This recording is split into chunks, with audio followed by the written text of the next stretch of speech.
अभय नगराळे त्यांना फोन केला होता त्याने मला. मी म्हणलं बाबा लाईट गेली नागझरीची, नागझरीची लाईट गेली, मोहीम चालू होती झाडं तोडणे, चक्रीवादळ येणार आहे म्हणून झाडं तोडणे चालू होते.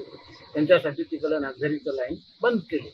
2.5 ते 3 घंटे येणार नाही म्हणून मला सांगितलं. ते उत्तम काय ना आहे उत्तम मामा आहे ते काय, त्या उत्तम मामाने मला सांगितलं लाईट आल्यावर मला पाणी सोडतो. होतं ते पाणी त्यांच्या गल्लीला मी सोडलं आधी, डबल सोडा म्हणून. अजून फोन आला मला. मी म्हणलो मामा पाणी बंद झालं नागझरीहून. ठीक आहे म्हणे, मग सोडा म्हणे. मग म्हणलं हो सोडतो सर. मी त्यांची गल्ली झाल्यावर सुभाषनगरला देऊ लागलो होतो. सुभाषनगरला देताना पाणी थोडं होतं, पाणी संपलं त्याच्यातलं. मग कंपोस्ट मधलंही संपलं. अरे म्हणलं पाणी संपलं तर काय, कोणी काहीतरी भांडणं करायचं बाई सुभाषनगर इकडल्या पट्टीचे. त्याचं झालं. त्याचं झाल्यावर मग सुभाषनगरचे येतील म्हणून मी काय केलो, भाटीला फोन लावला. सभापती आहे, पाणी पुरवठा सभापती आहे. सभापतीला फोन लावल्यास का लावला, मी गटनेता आहे, मी मेंबर आहे.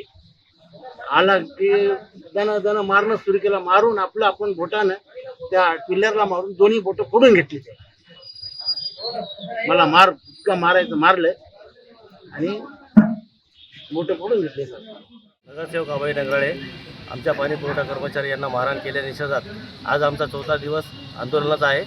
जोपर्यंत त्यांच्यावर तात्काळ गुन्हे दाखल होणार नाही, शासकीय कामात अडथळा, तोपर्यंत आमचा संप बंद होणार नाही. तोपर्यंत कंटिन्यू सगळी व्यवस्था, पाणी पुरवठा, स्वच्छता, विद्युत सगळं बंद करणार आहोत. आजपासून लेखणी बंद केलेली आहे.